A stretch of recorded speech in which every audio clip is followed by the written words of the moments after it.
Bienvenue à La santé au-delà des mots, un rendez-vous avec des gens passionnés du réseau de la santé. Votre hôte, Jean-Pierre Gagné, lui-même médecin, vous fera partager sa passion pour le domaine et vous fera découvrir une foule d'invités et d'acteurs clés du réseau. Voici votre hôte, le Dr Jean-Pierre Gagné. Bonne écoute!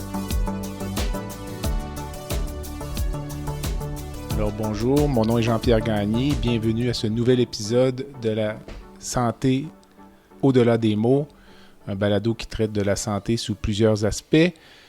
Nous avons passablement voyagé au cours des dernières semaines et cette fois-ci, nous sommes dans la région de Thetford Mines puisque mon prochain invité et moi-même avons le privilège de passer nos vacances dans cette magnifique région.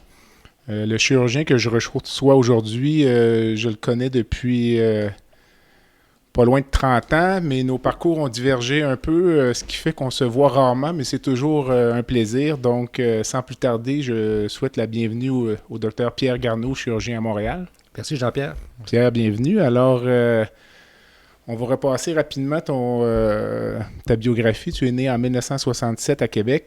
Tu travailles au CIUS du nord de l'île de Montréal là, pour simplifier les choses. C'est l'hôpital Sacré-Cœur. Sacré-Cœur, Jean-Talon-Fleury. Mais le pavillon principal, c'est Sacré-Cœur.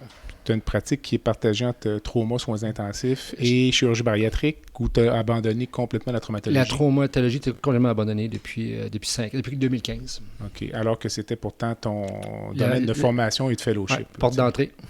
Et la première question que je te poserais, c'est à ma connaissance, tu avais été recruté pour travailler à Québec. Right. Tu étais allé faire ton fellowship à Montréal et tu n'es jamais revenu. Exactement. Pour quelle raison?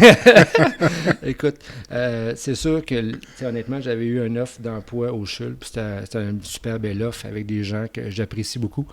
Puis, après le début de ma formation à Montréal, c'est sûr que je m'en allais en traumatologie. Puis quand tu débarques à Montréal, c'était la période de la guerre pas des moteurs, ouais, un peu de moteurs, les Hells Angels, ça brassait quand même pas mal. Puis quand même une espèce de challenge avec la traumatologie. C'est un challenge d'urgence, technique, chirurgicale.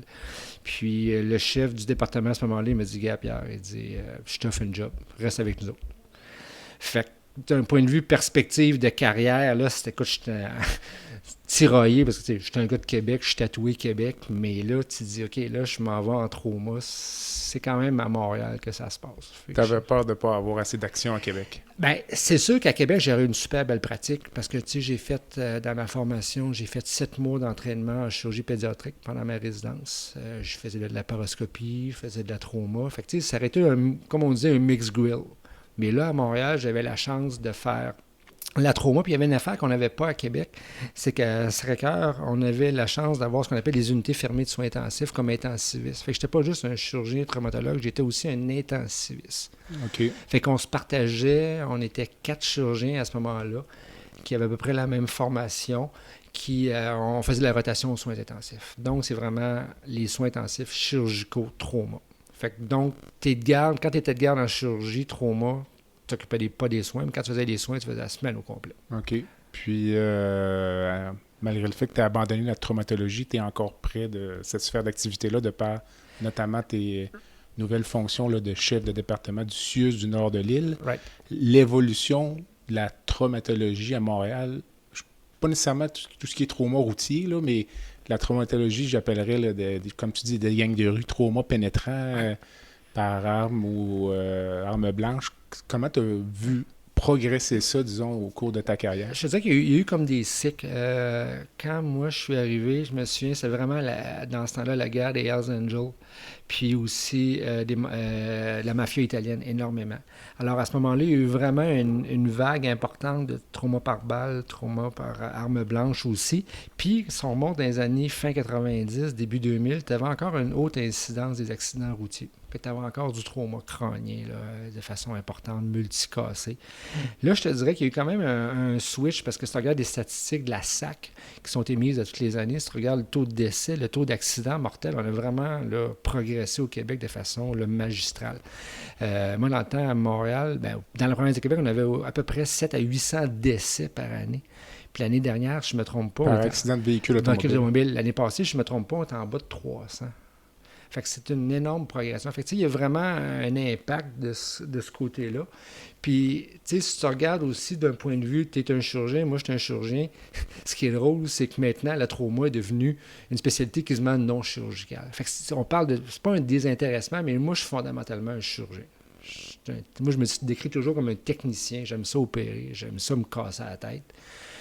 Puis la traumatologie, bien, ça devenait de plus en plus les soins intensifs. Ben, alors, on est des chirurgiens, on n'est pas des internistes. Alors, c'est sûr que, honnêtement, c'était une bonne décision qu'on a faite à un moment donné d'arrêter d'en faire parce que c'est pas notre... C'est ça. On est formé pour opérer, puis moins, je te dirais, pour gérer des soins intensifs de haut niveau. Fait que si tu me demandes qu'est-ce qui a changé, c'est exactement ça. Il n'y a presque plus d'opérations. Puis c'est énormément du management aux soins intensifs. Donc, il faut des équipes ultra spécialisées, ultra qualifiées. Puis avec les années, ben, tu te sens un peu moins à l'aise dans ce terrain. Dans cette sphère d'activité-là. C'est ça, exact. Puis, on va parler un petit peu plus du traitement là, de l'obésité du point de vue chirurgical un peu plus tard, mais qu'est-ce qui fait que tu as bifurqué? Tu avais un intérêt pour la chirurgie laparoscopique, là, ce qu'on appelle la chirurgie minimalement invasive. Pour nos auditeurs qui connaissent moins ça, toutes les chirurgies qu'on fait avec des caméras, des petites incisions. Puis qu'est-ce qui t'a amené là, dans la sphère de la chirurgie bariatrique? Bien, écoute, c'est un concours de circonstances. Comme tu le sais, je viens de Québec. J'ai eu la chance de faire des rotations à l'hôpital Laval à Québec. Fait que moi, ça m'a toujours intéressé dans le point de vue technique. Donc, la chirurgie pour l'obésité qui se faisait à l'hôpital Laval, moi, j'étais toujours partant pour y aller. Puis, ça m'intéressait d'un point de vue difficultés techniques chirurgicales. Puis, ce qui est arrivé, c'est que j'étais fellow à ce moment-là à Montréal et Ronald, qui était le chef du département, chef du service, mon partner aussi, et mon mentor de mon fellowship, lui a fait son fellow à Détroit en trauma. Il a fait 3 ans là-bas, mais dans ces 3 années de fellowship en trauma, son ancien patron faisait à l'occasion des chirurgies bariatriques. Bref, j'oublierai jamais ça, on est aux soins intensifs, les intensivistes nous appellent, les médicus. Il y a un patient qui est là, le métier, là, c'est vraiment là, intubé, sur la cortisone intraveineuse, diabétique, tout ce que tu peux imaginer. Puis là, les intensivistes ont dit à Ronald, peux-tu faire quelque chose pour l'opérer? Puis à ce moment-là, Ronald il avait dit, on va faire le VBG, qui est une vieille technique chirurgicale. Une vieille technique chirurgicale bariatrique. Ouais. Fait que moi, tout de go, je dis, tu sais, avec ma petite personnalité, je disais à Ronald, voyons donc, c'est pas une bonne chirurgie, cette affaire-là, fais pas ça. Ouais. Fait que là, il me regarde, il dit, qu'est-ce que tu y ferais? Ben, il dit, écoute, moi, j'ai été élevé avec la dérivation bilio-pancréatique, puis je pense qu'un cas comme ça, là, si on veut le sortir de ça, ben, il faut le faire ça. La dérivation bilio-pancréatique, qui était la chirurgie qui avait été développée à l'hôpital Laval, qui est la chirurgie la plus agressive en termes de poids et également la plus morbide. Et la plus complexe aussi à faire. La plus complexe à suivre aussi. À suivre aussi, donc, tout ça. C'est vraiment un contrat. Un vrai contrat. Puis là, Ronald, il me dit, écoute, il dit, tu sens-tu à l'aise de le faire? Ben, j'ai dit, oui, mais il faut que tu m'assistes, parce que je peux pas faire ça. Ça me prend un chirurgien d'expérience avec moi. Fait qu'il m'a dit, go. Fait qu'on a fait l'opération. Longue histoire, le patient, tu peux imaginer, il n'y a pas de complications, thank God. Il a sorti des soins intensifs. Puis, bref, ce que j'ai su par après, c'est que c'était le président de la Ligue des obèses à Montréal. OK. Puis, écoute, il était tellement en gratitude avec nous, il s'est marié à l'hôpital. Parce qu'on a une chapelle. Sacré-Cœur, c'était dans le temps encore le seul hôpital qui n'appartenait pas au gouvernement, qui appartenait aux Sœurs de la Providence. Puis, il avait besoin de 2 témoins à son mariage. Alors, c'était Ronald et moi. OK, c'est un petit roman. C'est que tu me dis comment ça a commencé. Bien là, une fois que tu as cogné, que tu as ouvert la porte, là, après ça, là, c'est que les consultations... Il n'y avait pas de chirurgie bariatrique à Saint-Clair. Zéro. C'était vraiment... tu sais, comme on dit, finger food, juste pour aller régler un problème précis pour un patient. Puis, bon, ben Ronald, quand il a vu que ça avait fonctionné, fait que moi, j'ai dit à Ronald, moi, ça m'intéresserait d'en faire. Puis, je me souviens, j'avais pris le tour, un moment donné, j'étais descendu à Québec. J'avais été rencontrer le Dr Biron, le Dr Marceau, qui était mes mentors en bariatrique. Puis, je leur avais dit, est-ce que vous me supportez si jamais je veux commencer à en faire? Puis, ils m'ont dit oui. Ça a parti comme ça? Ça a parti comme ça. Puis, à ce moment-là, je faisais encore 3 mois soins intensifs. Je me limitais, je faisais 50 cas par année. Ça, c'était en quelle année à peu près? Le cas que je te parle était en 96, parce que c'était mon année, mon fellow 96-97. Okay. J'ai commencé ma pratique en 97. Puis à partir de 97, là, les gens commençaient, entre guillemets, à cogner à la porte. Puis, ben là, écoute, du moment que tu rouvres la porte, là, ça rentre comme dans un highway. Trouves-tu que les patients obèses qui ont besoin de soins chirurgicaux au Québec sont bien servis ou ont accès à une offre de service qui est adéquate ou qui est insuffisante? De mieux en mieux. Si on remonte à il y a 20 ans, c'est sûr, l'offre était tout à fait insuffisante. Il y avait peu de personnes qui étaient, surtout intéressées. Il y avait des gens qui étaient formés, il y avait des gens qui n'avaient pas d'intérêt. Et c'est sûr que la démocratisation de la chirurgie laparoscopique et les nouvelles techniques chirurgicales a fait, là, il y a eu plus d'engouement. Là, honnêtement, on offre un meilleur service. On offre un service dans un ensemble élevé de nombre d'hôpitaux dans la province de Québec, dans différentes régions, ce qu'on n'avait pas avant. Avant, tu avais quoi? Tu avais l'hôpital Laval, tu avais McGill. C'est tout. Puis un ou deux individus là, un peu perdus, mais pas rien de sérieux. Les listes d'attente chez vous, disons, pour un patient qui s'il veut être opéré, c'est... Écoute, c'est encore une problématique. Bon, c'est sûr que ça s'est amélioré. Dans le temps, moi, j'avais 5 ans de listes d'attente, juste pour se faire opérer. Alors, ça n'avait aucun sens, mais tu comprends aussi qu'on limitait notre pratique. Je ne faisais pas juste ça.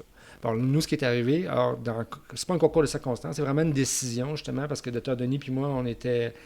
on était partner, Dr. Denis était le chef du département, puis quand on a décidé à un moment donné de dire on va arrêter de faire des soins intensifs, parce que comme je le disais tantôt par rapport à la trauma, on a commencé à se focaliser plus sur la chirurgie bariatrique. Puis en 2015, on a fait de quoi on était les précurseurs au Canada. Il n'y a aucun groupe chirurgical au Canada entier qui avait décidé d'abandonner complètement la pratique de chirurgie générale, puis de faire que de la bariatrique. C'est ce qu'on a décidé nous de faire en 2015. À ce moment-là, c'était vraiment là, au complet, ce qui voulait dire des listes de garde indépendantes. Totalement. Donc, moi, c'était fini. Je ne faisais plus de garde. La trauma, ça avait été réglé. Puis là, c'était, OK, quand je suis de garde, non, je ne fais pas d'appendice. Non, je ne fais pas une hernie incarcérée. Ce soir, je suis de garde en bariatrique. Tu ne fais plus de garde de chirurgie générale? Fini. Okay. Depuis 2015. Ce qui m'amène juste un petit aparté sur le traitement médical de l'obésité, c'est-à-dire le médicamenteux de l'obésité. Ouais. On en est où? Puis, comme chirurgien, tu es à peine plus âgé que moi. Est-ce que ce serait une crainte de voir la pratique de chirurgie bariatrique s'effondrer à cause de l'arrivée de la pilule miracle?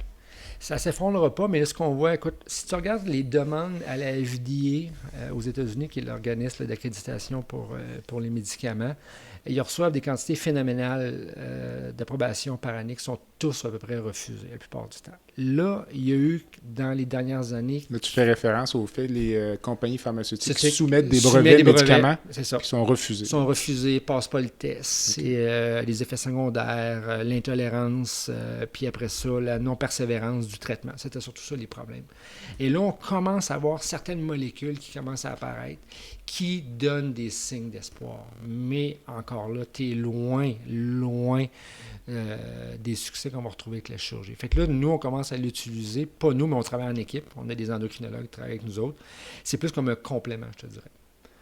Donc, retarder une opération, évaluer avant de prendre une décision sur une opération, ou tu as fait une opération bariatrique, le patient revient pour reprise de poids, tu hésites à le réopérer, le patient hésite à se faire réopérer, on va le mettre sur un essai médicamenteux avant.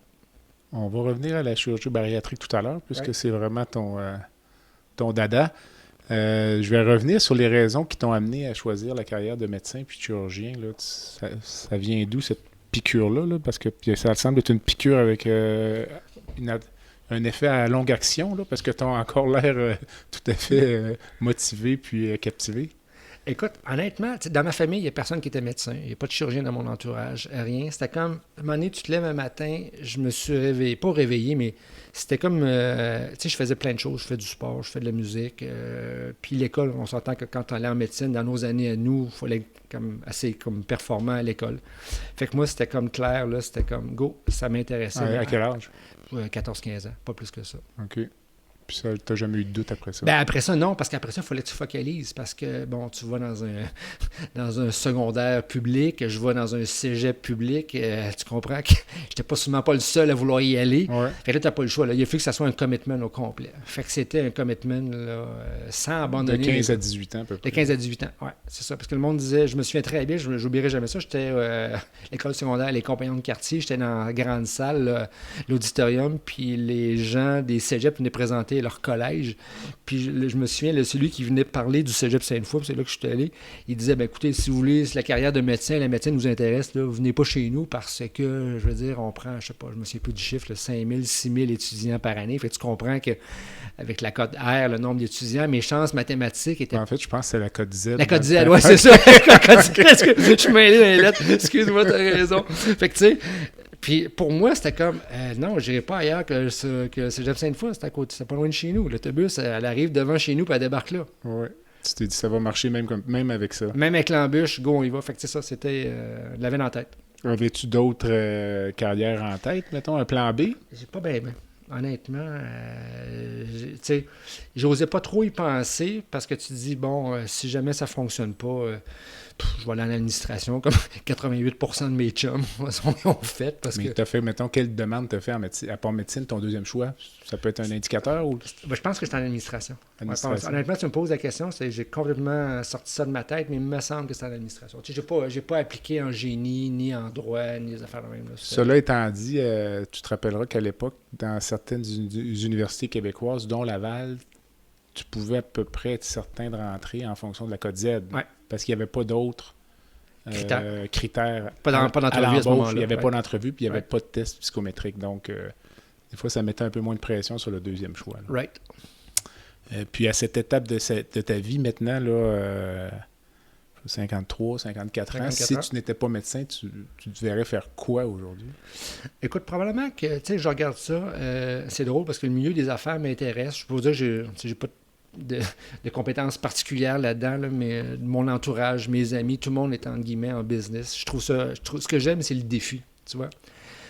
C'est que souvent, c'est des gens qui se lèvent le matin, il n'y a rien de garanti. Tu sais, nous, on est médecins, tu es chirurgien, je suis chirurgien. À moins qu'il nous arrive une bêtise, là, on va continuer à travailler la semaine prochaine, le mois prochain. On l'a vu avec la COVID. Et moi, je peux te dire que dans le temps de la COVID, on a vu pas mal de monde qu'il a fallu on n'aime pas le mot, mais se réinventer, refaire, tourner ça de tout bord, de tout côté. Puis c'est ça qui m'intéresse. Quand on parle avec les gens qui font, entre guillemets, de la business, un grand mot, là, mais créer une entreprise, se casser la tête, là, pour que le trajet soit facile. J'ai parfois eu l'impression que le travail qu'on fait, puis jusqu'à un certain point de vue, les revenus que l'on a comme médecin ou chirurgien, c'est un frein un peu au développement. Tu ne te verrais pas, j'imagine, à ce stade-ci, abandonner ta carrière de chirurgien pour te lancer en affaires. Comme tu dis, il me semble que c'est un saut dans le vide qui ferait tellement peur. À moins que je me trompe. Non, tu as 100% raison. Puis à l'âge qu'on est rendu, tu sais, veux pas, on a quand même fait une partie de notre carrière. Il nous en reste moins. OK, on s'entend. Tu sais, moi, ça va faire la 25e année. Je suis en 97, ça veut dire l'année prochaine, ça va faire 25 ans, je suis chirurgien. Fait que là, tu te dis, OK, il m'en reste pas 25 ans à faire. Donc, c'est pas que tu peux pas le faire. Mais, à un moment donné, tu t'es dans tes pantoufles, puis, bon, tu te trouves d'autres défis. C'est souvent cette raison-là, tu vas voir un paquet de monde, dont moi, qui va faire un paquet de sport, qui va se pitcher dans toutes sortes de trucs. Tu trouves des autres défis, mais tu gardes ta stabilité. C'est ça. Puis, j'allais dire, est-ce que tu te verrais, mettons, faire une carrière médico-administrative ou... Mais tu vois, là... Parce que t'as tout le temps baigné là-dedans un peu. J'ai baigné un peu parce que j'ai été chef de service pendant 14 ans, puis là, je viens d'être nommé chef du département de chirurgie. Fait que, tu sais, c'est un intérêt, mais c'est beaucoup plus pour faire avancer les choses. Moi, j'aime pas les eaux stagnantes. Il faut que ça bouge, il faut que ça avance. Fait que s'il faut que je mette moi-même la main à la porte pour que ça avance, pour que ça fasse des changements, je vais le faire. Donc, ça veut dire que toi, tu te verrais faire de la chirurgie jusqu'à la fin. Oui. Tu vas finir ta carrière comme chirurgien. J'arrêterai pas d'être chirurgien pour être un administrateur.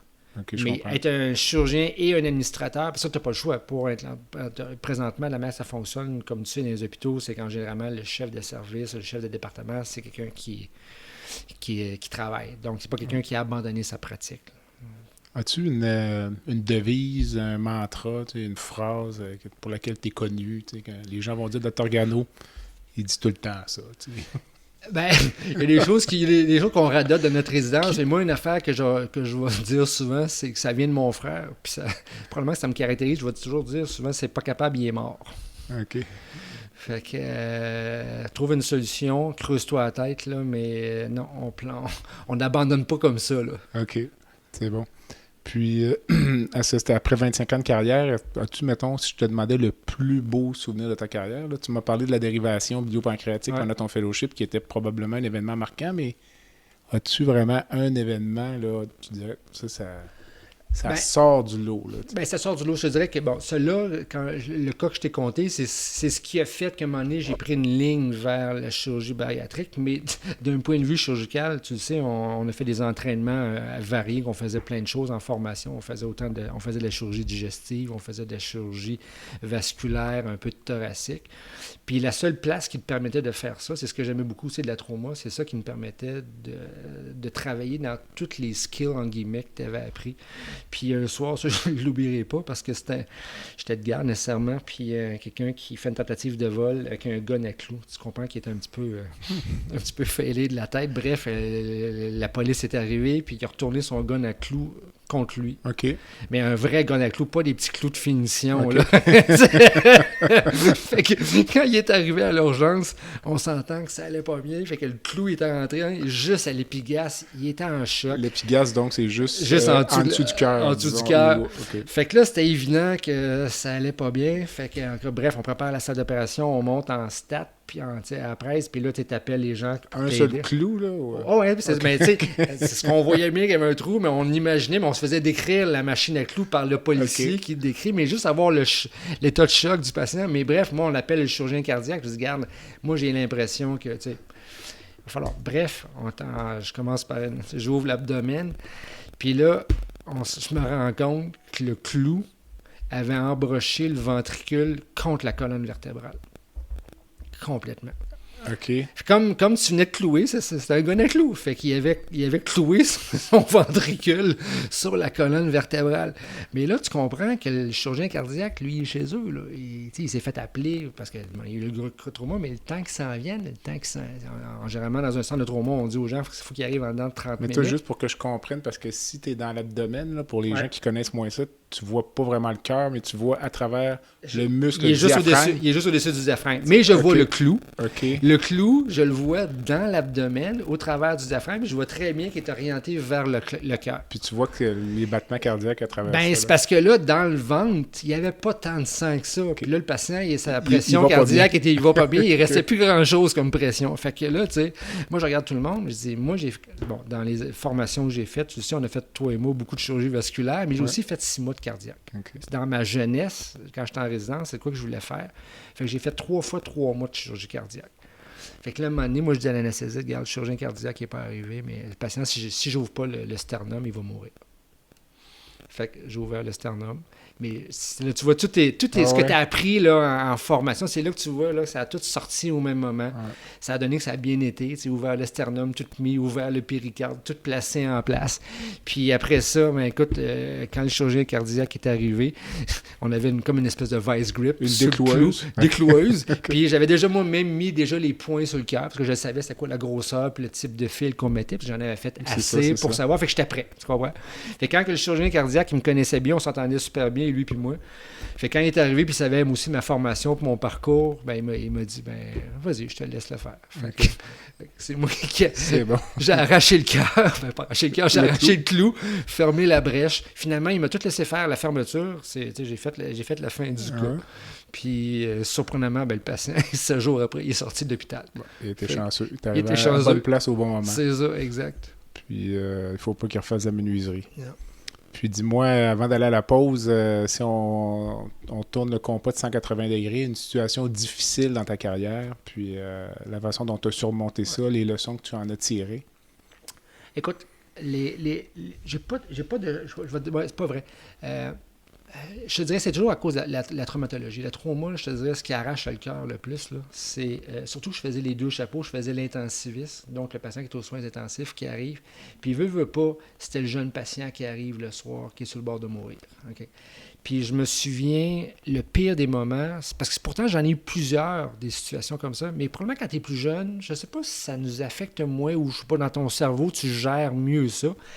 Mais là, j'étais rendu dans la fin de ma période que j'ai fait de traumatologie. On venait d'ouvrir la nouvelle urgence, on était en train de la rénover ou l'ouvrir, c'est la nouvelle section.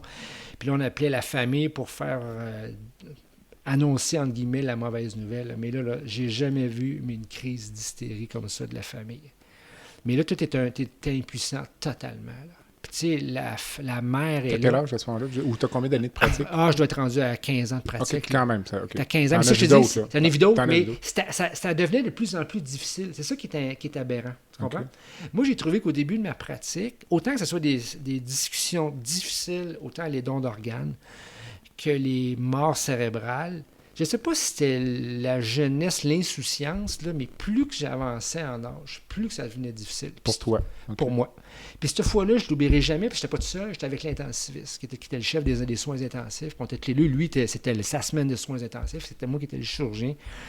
Puis je n'oublierai jamais, je me souviens, je vois encore le visage de la mère. Tu sais, la mère qui t'explique en criant, en hurlant, là, moi, à 8 heures à soir, mon fils est en train de manger avec nous en famille. Puis là, il est minuit et demi, là, tu es en train d'expliquer qu'il va mourir. Puis là, tu vois la réaction. Là, à un moment donné, je me dis, non, là je peux pas faire ça pendant 10 ans de plus. C'est comme, tu vois, émotionnellement, là, ça a été comme le point tournant. Bien, ça a donné ça. Puis après ça, il y a eu le changement, comme tu as dit, de vocation qu'on a décidé de faire. Mais j'ai jamais regretté, honnêtement, d'abandonner ça, parce que c'était la partie la plus difficile. Puis en plus, on opérait de moins en moins. Fait que tu vois, c'est comme une combinaison où c'est que tu perds-tu, tu fais des soins intensifs où c'est que là, tu tombes dans des catégories, les médicaments, les nouveaux traitements. C'est de plus en plus compliqué. C'est de plus en plus compliqué. Puis émotionnellement, c'est pareil. Excuse, mais en 2000, en 1950, 1920, un jeune enfant ou jeune adolescent qui meurt, pour les parents, c'est la même catastrophe. Exactement. C'est la même affaire. Ça, il n'y a rien qui a changé. Fait que toi, tu arrives avec toutes les machines, ce que tu veux, puis ça, je trouvais ça difficile. Mais c'est ça, tu me dis ça, puis c'est drôle, la réflexion que je me faisais, puis c'est certainement un spécialiste ou une spécialiste que je vais tenter d'avoir en entrevue. Je m'imaginais, mettons, le travail d'hémato-oncologue en pédiatrie. Je me dis, ça doit être terrible. Déchirant. J'imagine qu'il y a des bonnes nouvelles, mais il doit y avoir tellement... Il ne doit pas y avoir une journée sans une mauvaise nouvelle. Mais la différence avec la trauma, c'est l'instantanéité. Ils ont le temps de se présenter, oui. Non, ça arrive en dents de... C'est ça, ils ont le temps de se préparer en hémato-onco. En hémato-onco, c'est ça. Là, comme je te disais, la mère, la famille mange avec le jeune, la fille, le gars, puis 2 heures, 3 heures après. L'accident est là. Puis tu es en train de dire qu'il va mourir. Sur ces propos, on prend une petite pause, puis on revient avec Dr Pierre Garneau de l'Hôpital Sacré-Cœur de Montréal. Le podcast La santé au-delà des mots est une présentation du groupe conseil Beauchamp, Beaulieu, Dessureau, Toupin de la financière Banque nationale Gestion de patrimoine. Comme nous croyons que la santé financière fait partie de la santé globale, nous sommes heureux de nous joindre au Dr Jean-Pierre Gagné pour vous souhaiter une bonne saison de La santé au-delà des mots. Tu veux lancer ton propre podcast, mais tu ne sais pas comment t'y prendre? Pas de problème. Mouton Marketing peut t'accompagner de la conception au lancement. Envoie ton idée de podcast à bonjour@gomouton.com. bonjour@gomouton.com. L'univers du podcast t'attend. Alors, nous sommes de retour avec Dr Pierre Garneau, chirurgien à l'Hôpital Sacré-Cœur de Montréal. Pierre, on a parlé de beaucoup de choses en première section d'entrevue. On a abordé la chirurgie bariatrique et j'aimerais qu'on y revienne. Puisque c'est vraiment maintenant ton seul, pas ton seul champ d'intérêt, mais certainement ton seul champ de pratique chirurgicale. Pourquoi y a-t-il autant d'obésité aujourd'hui et pourquoi est-ce qu'on a l'impression que c'est quasiment une pandémie, là? Je veux dire, ça va, les chiffres sont toujours de plus en plus impressionnants. Des pays, je pense au Japon où il n'y avait pas d'obésité, il commence à y en avoir. Pourquoi? Écoute, comme tu peux imaginer, Jean-Pierre, la question est assez complexe, là, parce que si on savait la réponse, là, on aurait déjà réglé probablement le problème. Ce qu'on se rend compte, c'est qu'il y a un ensemble d'éléments. Des choses que le monde savent un peu, là, autant la diminution de l'activité, l'apport calorique, le type d'alimentation qu'on a. Ça, c'est des discours qu'on entend tout le temps. Tu entends ça là, régulièrement. Là. Puis c'est souvent aussi sur ça que les gens vont travailler. Ils vont travailler sur l'apport calorique, l'activité physique pour essayer de prévenir. Mais on s'est rendu compte d'un autre élément qui est probablement plus méconnu entre guillemets, du grand public, mais probablement qui est là, qui est l'impact. Puis justement, c'est une étude qui venait de l'hôpital Laval à Québec, ceux qui ont regardé l'évolution des gens des enfants naissants, des patients qui étaient sur la liste d'attente de chirurgie bariatrique. Donc, tu nais, ta mère est obèse morbide, mais elle n'a pas encore été opérée. Versus, tu nais, mais ta mère a été opérée pour une chirurgie bariatrique dans les 2 dernières années. Ils ont suivi l'impact à long terme de ces jeunes-là. C'est du kit ou double. Alors là, le monde va dire, ouais, c'est peut-être juste la modification du style de vie de la mère qui est opérée. Non, la réponse est beaucoup plus complexe que ça. C'est beaucoup ce qu'on appelle l'imprégnation insulinique. Donc, répète ça lentement là, ça pour s'appelle nos auditeurs. L'imprégnation insulinique. Donc, c'est vraiment l'impact de l'insuline au niveau métabolique. Métabolique. Donc, la mère qui est obèse, morbide, exemple, veut pas, elle combat son obésité, son taux de sucre circulant et tout ça. Donc, tout ce qu'elle sécrète va avoir un impact chez l'enfant. Alors, c'est pas génétique, c'est pas comme tu as les yeux bleus, parce que dans ta famille, c'est sûr qu'il y avait des gens qui avaient les yeux bleus. Okay?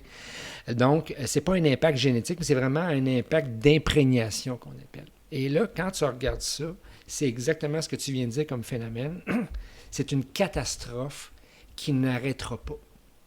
Parce que malheureusement, la majeure partie des mères obèses morbides vont enfanter des jeunes qui vont être, comme on dit en anglais, souvent avant d'être opérés, peut-être, dans certains cas, à moins d'être opérés, mais il n'y a pas beaucoup de femmes qui vont se faire opérer au début de la vingtaine. Bien, maintenant, de plus en plus, parce que c'est beaucoup plus accepté. Beaucoup plus accepté. Mais ce que je te dis, c'est que c'est vraiment... c'est un cercle qui... On ne voit pas comment ça va arrêter, ça. Donc, la seule manière, c'est comme une roue qui est en train de tourner. C'est pour ça que là, il va falloir... Je ne sais pas comment on va faire. Il va falloir qu'il y ait un blocage de l'obésité, parce que sinon, on va continuer à créer le phénomène que je viens de parler. Comment tu fais pour différencier cet effet-là? Donc, tu parlais de l'hyperinsulinisme ou l'imprégnation insulinique chez les patients obèses. Comment différencier cet aspect purement métabolique de tout ce qui est mauvaises habitudes de vie, mauvaises habitudes alimentaires, inactivité physique? C'est très difficile. Moi, je te dirais, nous, on participe à 2 projets de recherche distincts, là, justement, sur ça. Puis, c'est un des éléments de recherche que tu vas retrouver le plus fréquemment. C'est autant l'impact de l'insuline, l'impact inflammatoire qu'on appelle. On pense que, justement, les gens qui ont de l'obésité sévère ont un impact inflammatoire sur leurs cellules et que ça, comme on dit, ça débalance un peu le système. Fait que là, tu vois, on crée des chaires de recherche sur le mot inflammation, insuline. Tout ça est comme interrelié. On n'a juste pas trouvé encore la recette. Puis le problème, si tu me poses la question, c'est quoi le problème avec la chirurgie? C'est qu'on fait la même opération pour tout le monde. Il est là le problème. Pourquoi qu'il y en a qui ont des succès phénoménaux, spectaculaires, puis d'autres, c'est un échec? C'est parce qu'on n'est pas capable encore d'identifier lequel des patients va bien bénéficier. Oui, on a des indices. On sait que, exemple, on revient encore au diabète, le patient qui est sur l'insuline, il est diabétique, il est malade, il est obèse, puis il prend de l'insuline. Lui, on sait que l'efficacité de la chirurgie, si je fais juste une chirurgie de restriction, juste rapetisser l'estomac, elle va être moins efficace. Ça, on le sait parce qu'on a des méta-analyses, on s'en rend compte. Mais le problème qu'il y a, c'est que quand on fait des études, on mélange tous les patients ensemble. C'est un mixed grill. Okay. C'est très difficile d'identifier, puis ça devient difficile, parce que là, en plus, dans un congrès de chirurgiens, on s'ostine. Qui est la meilleure technique? Alors, moi, je fais ci, moi, je fais ça, moi, j'ai coupé assis, moi, je donne telle longueur, mon volume, tu sais. Fait qu'à un moment donné, ça devient pas futile, là, mais presque. Parce qu'on n'a juste pas identifié le bon patient avec la bonne technique chirurgicale. Il n'y aurait pas un argument pour dire que si c'est en face d'un problème qui a une ampleur épidémique, que la meilleure solution, c'est peut-être d'offrir à tout le monde la procédure la plus simple, la moins morbide, la moins coûteuse en chirurgie ambulatoire. C'est ce qui se fait présentement partout dans le monde. C'est ce qu'on appelle la gastrectomie verticale. La gastrectomie verticale, qui est une chirurgie qui consiste simplement à enlever une portion de l'estomac. Donc, c'est une chirurgie qu'on qualifierait de restrictive. Right, exactement. Sauf que, malheureusement, je te dirais pour les non-initiés, Les gens voient ça un peu comme le côté, entre guillemets, facile. C'est une technique pour un bon chirurgien qui fait de la laparoscopie, c'est facile. Mais il y a un impact à long terme. Puis là, tous les congrès de chirurgie bariatrique, le questionnement va être autour du reflux, l'acidité qui remonte dans l'œsophage versus l'impact. On n'a pas réussi à démontrer qu'il y a vraiment une augmentation du cancer de l'œsophage, mais on a comme on flague un drapeau jaune. On suit ça. Sinon, ce serait trop facile. Exact. Parce que si ce serait une chirurgie merveilleuse et parfaite, sans conséquences, comme tu as dit, il faudrait en mettre pas mal plus de personnes. Parce que comme on a dit tantôt, il faut absolument arrêter la progression. Ça va être un défi monstrueux. Mettons que moi, je suis un patient qui souffre d'obésité morbide, puis je viens de voir, là, tu sais, puis je te demande juste, mettons, quelles seraient les raisons pour lesquelles je me ferais opérer, là. Ouais.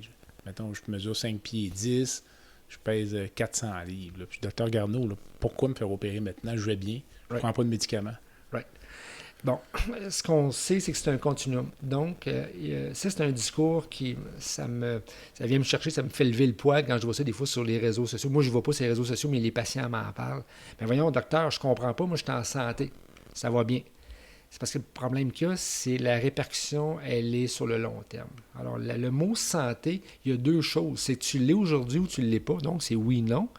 Puis c'est un continuum, puis c'est pas nécessairement linéaire, mais après ça, c'est l'impact à long terme. Puis là, tu vois, moi je te dirais les 10-15 dernières années, on a beaucoup focusé sur le diabète, énormément, la haute pression, donc des maladies sévères avec des répercussions sur tous les organes. Donc, si tu es obèse morbide, tes chances d'être diabétique puis tes chances d'avoir de l'hypertension artérielle augmentent de façon fulgurante. Sauf que il y a un angle mort que ça nous a pris du temps avant de découvrir, qui ressort de plus en plus maintenant, c'est l'incidence d'augmentation des cancers. Et c'est pas juste le cancer hormonal. Tu parlais d'inflammation tantôt, d'état inflammatoire. Exactement. Alors là, ce qu'on se rend compte, c'est qu'au début, on avait identifié surtout des cancers qu'on appelle type hormonal. Donc, la prostate chez l'homme, cancer du sein chez la femme. L'endomètre. L'endomètre. Alors là, ce qu'on se rend compte dans les dernières études qui ressortent de plus, non, c'est encore là, j'ai écrit le mot anglais, c'est un mixed grill où c'est qu'on mélange tous les types de cancers. Et là, on se rend compte qu'on augmente de 50% les chances de cancer. Puis malheureusement, mais le cancer, tu le sais, tu es un chirurgien, tu ne peux pas le savoir, c'est pas écrit dans le visage, à moins que ce soit génétique, là, tu ne le sauras pas avant X nombre d'années. Alors ça, c'est un impact catastrophique qui s'en vient à long terme. Alors c'est un problème qui est loin d'être réglé. Ça va être infini comme problème à régler. Je ne vois pas la porte de sortie. On va tenter de rester quand même optimiste, quand même, parce que la chirurgie fonctionne bien. Ouais. Dans l'ensemble. Il y a quand même des échecs à long terme. Souvent, on entend des échecs c'est une maladie chronique. C'est une chirurgie qu'on fait chez des patients jeunes. Le taux de reprise de poids à 10 ans est quand même significatif. Right. Est-ce que quand même un patient, encore une fois, je me mets dans la peau d'un patient de 40 ans qui aurait, on parlait tout à l'heure de gastrectomie verticale, donc qui est la chirurgie la plus simple là, pour nos auditeurs, tout simplement enlever une portion de l'estomac pour rapetisser l'estomac. Le patient qui récidive à 10 ou 15 ans, est-ce que pour toi, c'est un échec ou dans les faits, c'est un succès parce qu'il a été non obèse pendant une période significative de sa vie où les autres problèmes de santé n'ont pas eu le terrain fertile pour s'installer? Tu sais, Jean-Pierre, depuis le temps que je fais de l'obésité, là, pour chacun des patients, c'est un combat perpétuel. Okay? Alors, quand les gens se présentent, tantôt tu me présentais un patient hypothétique, ce que tu essaies de faire, c'est donner un outil pour aider le patient. Okay? Après ça, moi, je dis toujours aux patients, on vous donne un outil, qu'on essaie de donner un outil qui ait le moins de complications, le moins de conséquences. Puis après ça, tu lances la balle dans le camp du patient. Alors, c'est à lui d'essayer de faire le mieux qu'il peut. Alors, tantôt, comme on disait, malgré qu'il peut modifier complètement son alimentation, avoir une alimentation impeccable, être très actif, il peut demeurer obèse pour différents paramètres qu'on n'a pas encore tout à fait élucidés. Alors, pour cette personne-là, ça devient une frustration épouvantable. Parce que tu as des gens ils s'entraînent, ils vont au gym, ils mangent, on les suit les nutritionnistes. Puis encore là, on se rend compte que la chirurgie ne règle pas tout. Donc, tu n'as pas le choix, à un moment donné, si on veut les aider, s'ils tombent malades, parce qu'ils tombent avec des problèmes de santé, il faut que tu leur offres le problème. Pas le problème, pardon, il faut que tu leur offres une solution. C'est là que tu vas compléter par l'opération. Alors moi, je ne juge pas les patients. C'est que c'est un combat perpétuel. Alors, tu n'as pas le choix.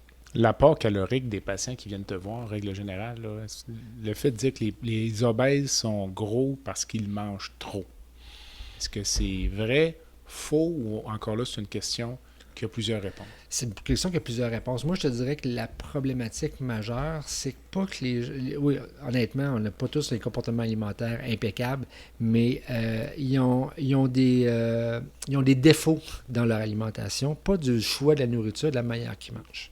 Alors, exemple, toutes les études démontrent, tu travailles de nuit, ton cycle diurne, nocturne est renversé, tu vas être beaucoup plus de chances d'être obèse.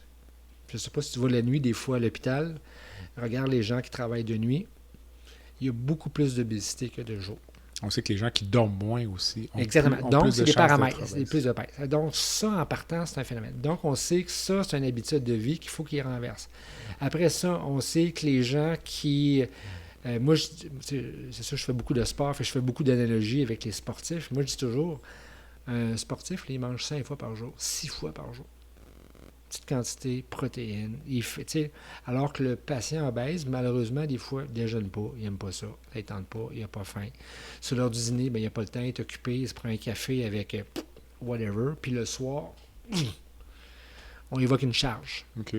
Mais peut-être que toi, dans ta journée, Jean-Pierre, tu as peut-être probablement mangé le double de calories ou de protéines. Mais tu l'as mangé en synchronisation avec les besoins de ton corps. OK. Ce que lui ne fait pas. Donc là, le corps est toujours... Puis c'est drôle, j'ai tombé sur un truc il n'y a pas longtemps. Je trouvais ça intéressant parce que le gars, il disait... C'est un gars. Il disait, vous savez, le corps humain était fait... On est des animaux. On est fait programmé pour jeûner. Parce qu'il y a 1 million d'années, on mangeait une antilope par semaine. Si tu as chassé, puis tu as trouvé. Le reste du Sinon, temps... c'était 2 semaines. Sinon, c'est 2 semaines. Puis le reste du temps, tu jeûnais. Donc, notre système métabolique est fait pour jeûner.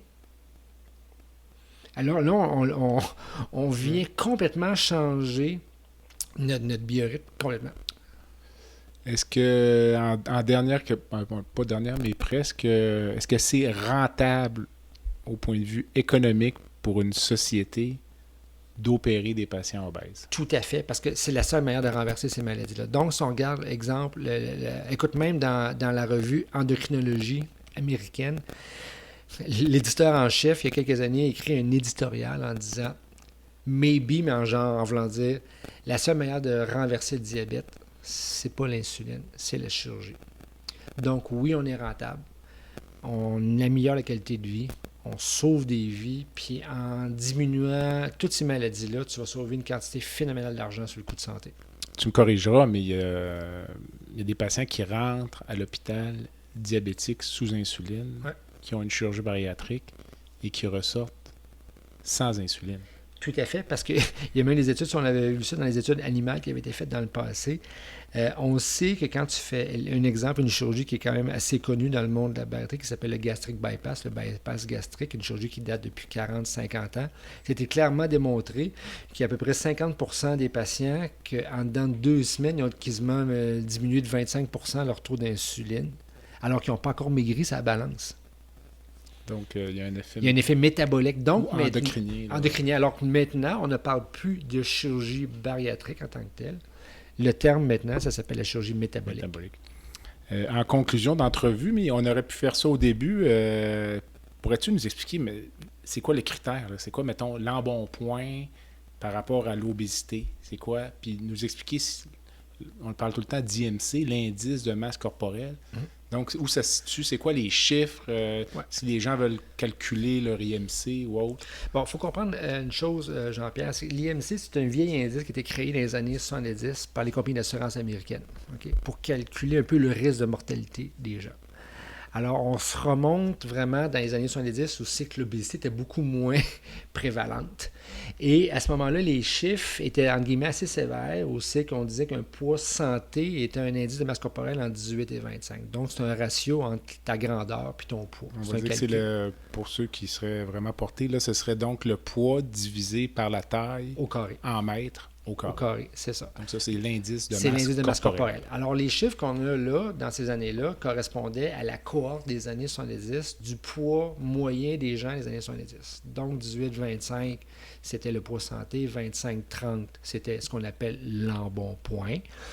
Ou le Après ça, surpoids. le surpoids, c'est comme tu disais. Et après ça, 30-35, on tombait dans la catégorie obésité classe 1.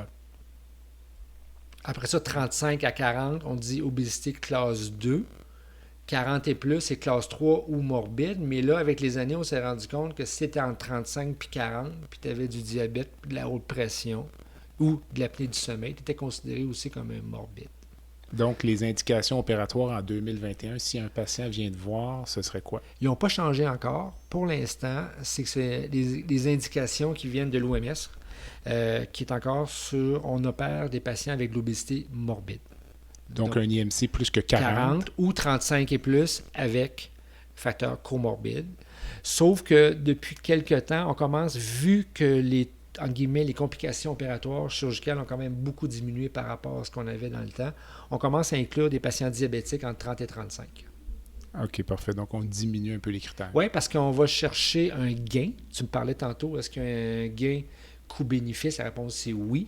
Il est tellement présent, le gain coût-bénéfice, que maintenant, on va opérer les 30-35 diabétiques. Mais quand tu es rendu à opérer un 32, là, mettons un indice de masse corporelle 32 diabétique, puis pendant ce temps-là, tu as des patients qui ont des IMC de 50 sur ta liste d'attente, je veux pas, comme on dit, te gosser, mais ça peut être un débat. C'est un débat parce que le problème qu'il y a, c'est que dans ta liste d'attente, moi, je dis toujours aux patients, là, on se le fait demander là, à longueur de journée, moi, je suis un plus important qu'un autre.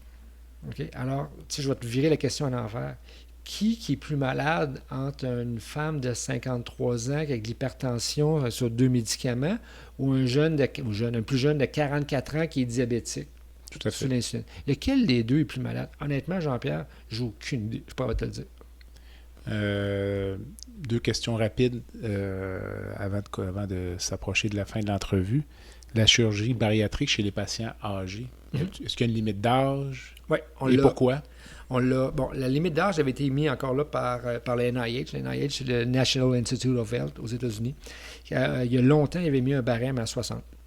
Bon, encore là, on tourne toujours autour des taux de complications, mortalité opératoire. Rapidement, on a démontré jusqu'à 65 ans, il n'y avait aucun problème.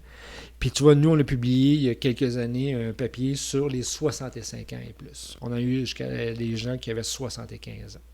Est-ce que ça marche aussi bien ou ça marche moins bien? Alors, ce qu'on a démontré, c'est ça qui était intéressant dans notre article, c'est parce qu'on s'était aussi associé avec des statisticiens qui regardaient nos statistiques par rapport aux résultats, et on se rend compte que si tu as 65 ans et plus et que tu as un indice de masse corporelle plus que 45 et que tu es diabétique, on n'atteindra pas l'objectif qui est de perdre 50% de ton excès de poids. Ça, on a un taux d'échec qui est élevé. Mais si tu as un patient qui a 70 ans, qui a 44 d'indice de masse corporelle, qui n'est pas diabétique, tu vas avoir un taux de succès élevé. Ce sont des clientèles différentes. Clientèle différente, exactement. Le diabète va toujours revenir, toujours être l'élément quand tu vas retrouver dans... C'est l'insuline qui est au cœur de tout toujours, on revient toujours autour de ça. La chirurgie bariatrique chez les enfants ou les adolescents, c'est quoi la situation actuelle, puis c'est quoi ton opinion là-dessus? Moi, je suis pour, parce que je me dis toujours, faut régler le problème avant, et il faut aussi l'impact psychologique. Les gens négligent l'impact psychologique. Okay? On en parle beaucoup plus maintenant. Tout ce qui s'appelle l'harcèlement et tout ça, dans cette catégorie-là. Et si tu peux éviter qu'un jeune devienne obèse, là, tu vas y éviter des problèmes physiques, métaboliques, puis mentaux. Et maintenant qu'on a une chirurgie qui est moins compliquée, qu'on appelle la gastrectomie verticale, moi, je crois qu'on devrait l'offrir plus précocement. Alors, c'est sûr, c'est plus complexe. Moi, j'ai déjà opéré des cas à Sainte-Justine. C'est toujours le débat avec les gens sur le comité qui peut être opéré. Mais l'impact, là, il est énorme. Puis moi, on est en train de faire une étude, justement, on est en train de faire un nouveau projet pour regarder les jeunes, donc les 18-25 ans. Les 18-25 ans, là, tu changes leur vie drastiquement.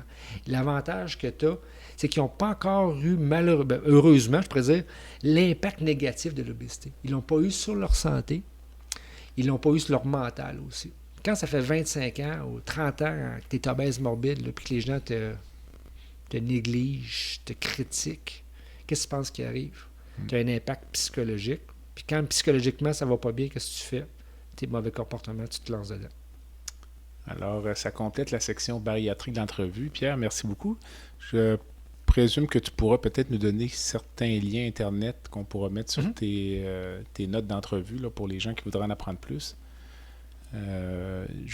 Rapidement, je vais te demander, j'ai une bonne idée de ta réponse, mais c'est quoi pour toi la définition d'être en santé? Ben, tu sais, être en santé, en partant, c'est un continuum, puis c'est pas linéaire. Mais c'est sûr que moi, il y a comme deux façons de le regarder. C'est en date d'aujourd'hui, est-ce que tu es malade ou tu es en santé? Ça, c'est comme digotonique, blanc ou noir. Mais c'est pas assez. Parce qu'en général, il faut que tu travailles sur ton long terme. Puis le long terme, c'est quoi? C'est est-ce que dans 10 ans, je vais être en santé? Est-ce que dans 15 ans? Pourquoi tu fumes pas? Ben, ça ne te tente pas d'avoir ton cancer du poumon. Tu ne vas pas avoir ta maladie pulmonaire obstructive. Ben, c'est la même chose pour l'obésité. Je te dis pas que tu vas toujours garantir être parfait dans ta vie, mais si tu peux éviter ça, tu te protèges. Fait que c'est un mélange de tout ça. T'sais. Est-ce qu'on a un bon système de santé au Québec, selon toi? Écoute, on a un système qui est accessible, ça c'est sûr et certain. Si tu regardes ce qui se passe dans le monde, on est quand même choyé. Il y a beaucoup de gens qui n'ont pas l'accessibilité. On n'a pas besoin de regarder bien loin. Regarde juste au sud de la frontière, tu le vois. De ce point de vue-là, les gens ont accès au système de santé. Le privé en santé? Pour ou contre? Nécessaire. Moi, je pense que c'est un dogme. On se borne à une décision qui remonte dans les années 70 où on avait décidé d'exclure le privé. Si tu regardes la plupart des pays qu'on considère, entre guillemets, avancés, industrialisés, tout le monde a une place pour le privé. Puis là, on l'a vu avec la pandémie, avec la COVID, je veux dire, les salles d'opération, il y a 22 ou 23 contrats, je pense, avec les CMS dans la province de Québec. Ben, je veux dire, on ne s'en sortira pas sans ça. Mais je pense qu'il y a de la place, il faut juste bien l'intégrer. Là. Est-ce que tu penses qu'il y a un danger de maraudage du secteur privé vers le public, d'aller vraiment chercher du personnel? Parce que, a priori, les conditions peuvent paraître plus intéressantes. Il n'y a pas de garde, les salaires peuvent être plus intéressants. La chirurgie ambulatoire, tu sais, ça, entre guillemets, ça a l'air le fun. Là, tu sais.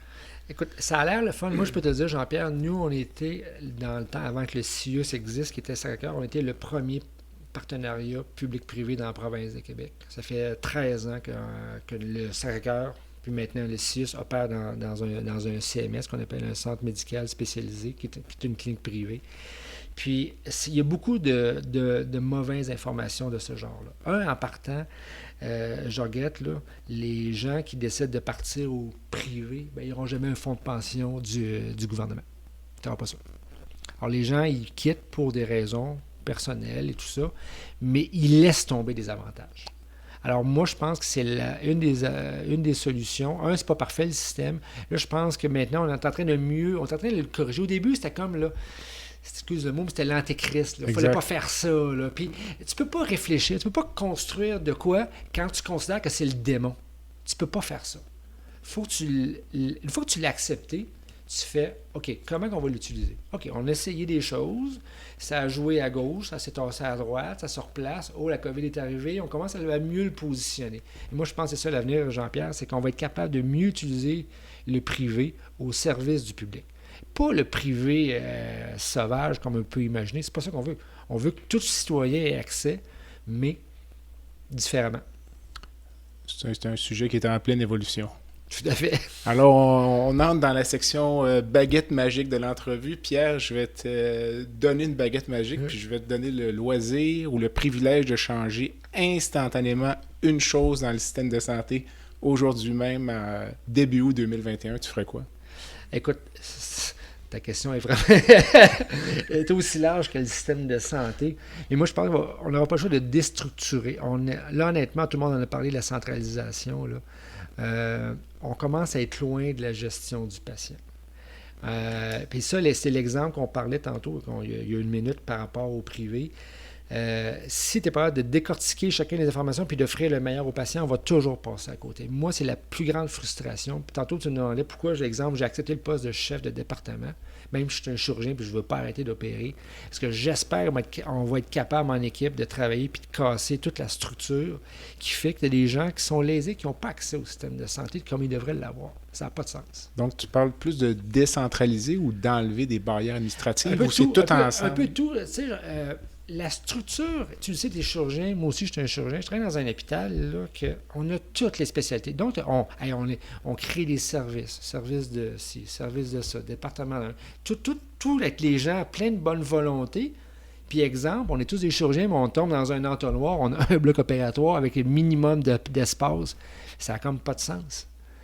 Alors que moi, je me souviens, quand j'avais eu la chance de faire une partie de ma trauma à Boston, le Boston University, c'est tous des pavillons indépendants. Oui, tu es un hôpital central, universitaire, tu n'as pas le choix parce que tu es un centre de trauma, mais le reste du temps, là, tout ce qui s'appelle thoracique, c'est dans une place. Tout ce qui s'appelait neurologique, neurochirurgical, c'est dans un autre endroit. Ou si tu regroupes des gens avec moins de confrontation. Je vais reprendre la baguette magique, puis je vais te permettre de rencontrer n'importe qui dans le monde, vivant ou décédé, pour prendre un café ou un verre de vin blanc. Tu choisirais qui et pourquoi? Écoute, ceux qui me connaissent un peu savent ma passion pour la musique. Je joue la guitare depuis longtemps. Fait que moi, c'est sûr que je suis pas quelqu'un qui idole. Tu sais, là, des fois, tu vas dans des places, tu vois quelqu'un qui est super connu. Je ne ferais pas un déplacement juste pour lui dire bonjour ou signer. Là. Mais si tu me donnais une baguette magique puis le faire renaître, moi, c'est Eddie Van Halen. Je suis un fanatique brûlé. Puis c'est un individu qui a... C'est pas le meilleur guitariste qu'il y a eu, mais c'est la personne qui a révolutionné la manière de jouer. Les gens voulaient s'identifier à lui. A créé lui-même ses guitares, les gossait, les fabriquait, torquait ses amplis de guitare pour sonner d'une certaine manière. Puis, by the way, quand il avait 6 ans, quand il est arrivé en Californie, il a gagné un concours de piano. Ah oui, bon. Fait que tu vois le genre de personne, là. Eddie Van Halen, c'est bon ça. Bon, ça, tu sors d'un petit peu des créneaux habituels, en tout cas des premières entrevues que j'ai eues. Excellent. En quelques mots, une cause qui te tient à cœur, une fondation, un organisme que tu supportes ou que tu aimerais nous présenter? Écoute, c'est sûr, comme tu probablement toi avec, dans ton hôpital, on supporte toujours les causes de notre hôpital, ça va de soi, parce que ça fait partie de notre mission. Mais on the side, moi, je fais quand même beaucoup de sport. Puis, je me suis ramassé avec une gang de personnes qui sont beaucoup impliquées dans ce qu'on appelle l'athlète d'excellence du Québec. Fait que, athlète d'excellence du Québec. Ouais. Donc, c'est des gens qui sont boursiers, qui reçoivent de l'argent, mais sur un mélange de 2 critères, qui sont des critères de performance scolaire. Donc, il y a un minimum de moyenne qu'ils doivent avoir, et aussi des performances sportives. Et on supporte autant des cyclistes que des gens qui jouent au volleyball, que l'escrime, peu importe le sport. Puis, tu vois, une des activités qui reflète ça un peu, c'est le défi Bonneville, qui est à Tremblant, qui sert principalement à ramasser de l'argent pour ça. Puis, il y a d'autres activités. Bon, c'est sûr qu'avec la COVID, ça a comme un peu été mis sur pause, là, mais c'est ce qui m'intéresse. On s'assurera de mettre aussi sur tes notes de balado les références de site web. Merci. On achève l'entrevue. Avant de nous quitter, tu as un dernier conseil, une pensée là, pour nos auditeurs ou peut-être pour des futurs chirurgiens, traumatologues, bariatriques ou autres? Ben écoute, moi je pense que je n'ai pas de leçon à donner à personne. Depuis le nombre d'années, toi aussi tu l'es, on est des professeurs à l'université, on essaie d'être dans le guillemets des modèles. Mais moi, c'est sûr que je suis un battant, je suis un combattant. Fait qu'il ne faut pas lâcher. Tu sais, ce que je te disais tantôt, tu me demandais mon mantra, là. Quand je dis pas capable, il est mort, là. C'est ça. Ça va te permettre de faire plein de trucs, même si des affaires que tu dirais a priori, non, je ne suis pas capable de le faire. Non, il ne faut pas que tu arrêtes. Ça ne veut pas dire que tu vas être le meilleur dans tout ce que tu fais. Mais à un moment donné, c'est la seule manière de faire des trucs, je pense, qui sortent de l'ordinaire. Puis à un moment donné, ça va te permettre de te différencier des autres aussi. C'est bon. Alors, merci. Donc, je remercie notre invité de ce soir, Pierre Garneau, chirurgien à l'hôpital Sacré-Cœur de Montréal. Pierre, merci. Merci, Jean-Pierre. On aura peut-être l'occasion, merci beaucoup, c'est très agréable. On aura peut-être l'occasion dans le futur là, de reprendre cette entrevue parce que c'est un sujet... notamment l'obésité, là, je pense, qui est infini. En attendant, je veux remercier nos auditeurs. Je vous invite à aller visiter notre site web qui est baladosanté.ca, BALADOSANTE.ca. Je vous invite sur le site à vous abonner au site web, à laisser un commentaire, envoyer un email. Vous pouvez suggérer des invités. Je fais appel aux commanditaires qui voudraient également s'associer à cette activité. Je vous invite à vous abonner au balado. On a une fréquence actuelle d'environ 2 balados par mois. Ce serait l'objectif pour certainement l'automne. Et je vous remercie pour votre fidélité. En attendant, je suis Jean-Pierre Gagné et vous avez écouté La santé au-delà des mots. À bientôt.